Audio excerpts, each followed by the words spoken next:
Bismillah, Nabi Ibrahim alaihissalam, beliau kemudian menikah. Ya, diberikan jalan oleh Allah Subhanahu wa taala untuk menampilkan risalahnya dan supaya risalah itu terus ya menyebar, meluas dalam generasi-generasi selanjutnya yang melanjutkan risalah ayahandanya tercinta yaitu Abul Anbiya. Maka Allah berikan kemudian jalan untuk pernikahan. Nah, ini jalurnya untuk menikah. Ya, bukan hubungan sembarangan gitu ya. Maka adalah kemudian perempuan yang sangat luar biasa terhormat. Terhormat, perempuan baik, suci, akhlaknya mulia dan cantik jelita. Nah, ini jarang sekali yang seperti ini, itu Sayyidah Sarah. Ya. Masih di Padan Arab nanti ya, di Babilonia nanti bertemu jodohnya dengan beliau. Kemudian nanti di sini ada Sayyidah Sarah binti Am al-Khalil. Am al-Khalil. Am al-Khalil ini binti pamannya Nabi Ibrahim sendiri. Jadi Nabi Ibrahim punya saudara, punya paman juga, nanti punya anak namanya Sarah, perempuan, nanti menikah. Ya. Makanya disebut Sarah binti Am al-Khalil. Ya. Sarah binti pamannya Nabi Ibrahim sendiri atau saudaranya ke atas ya, nanti di Babilonia. Dinikahkan nanti dengan ini, nanti kita akan turunkan. Kemudian dengan Sayyidah Hajar alaihassalam, ya, al-Qibtiyah al-Misriyah. Al-Qibtiyah al-Misriyah. Al-Misriyah. Seperti ini.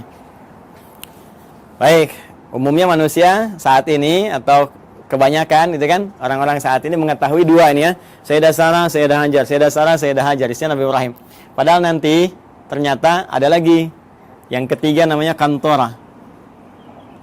Kantora bin Yaqtan, binti Yaqtan. Kantora binti Yaqtan. Ini dia. Ada Kantora binti Yaqtan. Ketiga dikenal juga dengan Kantura ya, Kantura, bukan Pantura, ingat ya, Kantura. Kantorah ya. Dan yang ini yang keempat di sini Hajun. Sayyidah Hajun binti Al-Amin. Masya Allah.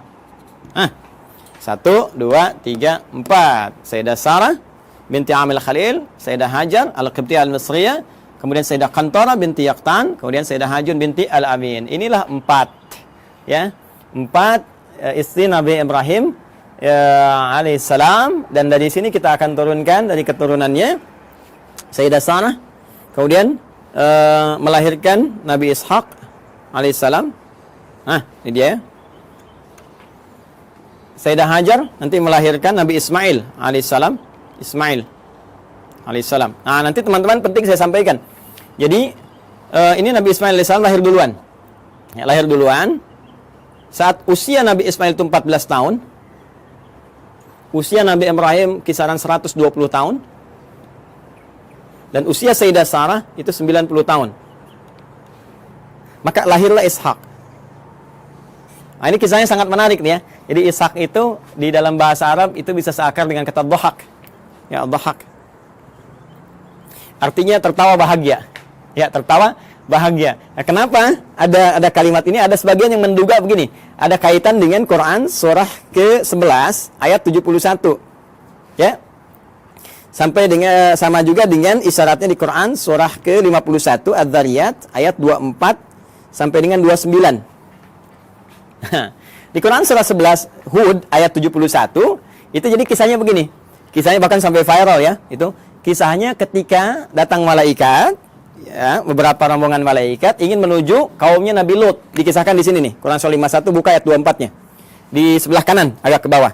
Ya, hal ataka haditsu dhaif Ibrahim al-mukramin id dakhalu alaihi faqalu salama qala salam qaumum munkarun. Jadi datang serombongan malaikat mampir ke tempat Nabi Ibrahim, tujuan utamanya adalah ke saudara beliau di Nabi Lut, ya. Jadi di situ di satu masa ada 2 distrik berbeda, nabinya ada 2, rasulnya ada 2, tuh ya. Jadi nggak setiap masa nabinya satu, boleh jadi setiap tempat itu yang berbeda ada nabi juga. Nah, ini keponakannya, Nabi Lut keponakan Nabi Ibrahim. Kemudian apa yang terjadi? Ketika akan datang yang menghukum umatnya Nabi Lut yang memang minta diadab, ini keterlaluannya, minta diadab, ya, maka malaikat mampir dulu ke tempatnya Nabi Ibrahim. Ketika itulah mengabarkan bahwa Sayyidah Sarah ini yang sudah usia 90 tahun itu akan punya keturunan, akan punya anak, akan mengandung. Maka di sini kemudian beliau disebutkan sambil menepuk wajahnya, fasaqat wajhaha wa qalat ajuzun aqim. Beliau mengatakan, apa yang seperti ini masih mungkin bisa punya keturunan? Itu sambil berdiri. Berdiri itu bahasa Arabnya qaimun, qaim. Kalau perempuan tambah tak di ujungnya, qaimatun. Ya, jadi sambil berdiri menepuk begini sambil tertawa. Ya, ini apa namanya? Yang seperti ini apa masih mungkin punya keturunan? Jadi ketawa gembira, tertawa tapi nepuk-nepuk, ya, seakan takjub dengan keadaannya. Maka di Quran surah ke-11 ayat 71 disebutkan, wa imra'atuhu qa'imatun fadhahikat fabasyarnaha bi Ishaq. Ya, Masya Allah. Wa imra'atuhu, sedangkan istrinya Nabi Ibrahim alaihissalam yaitu Sayyidah Sarah, qa'imatun, langsung berdiri mendengar kabar itu. Ya, ketika malaikat mengatakan di surah ke-51 ini, ya, kemudian mengatakan fabasyarhu bi ghulamin alim, dia akan dapat anugerah seorang anak yang sangat cerdas, gulamun alim. Kalau Ismail gulamun halim, kalau ini gulamun alim. Ya, halim itu cerdas dan perasa. Ya, tapi gulamun alim cerdas. Jadi anak kamu akan lahir darimu anak yang sangat cerdas, gitu kan? Anak jenius, cerdas, maka langsung bangkit menepuk, tertawa gembira. Apa mungkin yang masih begini masih punya keturunan? Ya, maka di Quran surah 71, di Quran surah 11, Quran surah 11 Hud ayat 71 dikatakan wa imra'atuhu qa'imatun fadhahikat, maka tertawa gembira dan sambil menepuk bagian pipinya, fabasyarnaha bi Ishaq, kami kemudian anugerahkan kepadanya namanya anak bernama Ishaq. Ya, yaitu apa? Memberikan kesan bahwa kamu kaget sambil tertawa, kami berikan seorang anak yang akan memberikan kegembiraan pada dirimu dan menghadirkan tertawa bahagia, tertawa gembira. Artinya yang selalu membuat engkau riang, membuat engkau bahagia sampai engkau tertawa gembira dan terhibur. Jadi apa yang kau rasakan seakan-akan sedih, gitu kan? Seakan merasakan kapan punya keturunan, sekarang kau tinggal gembira aja. Anak itu akan memberikan kesan kau sambil gembira, tertawa dan sebagainya. Itulah Ishaq.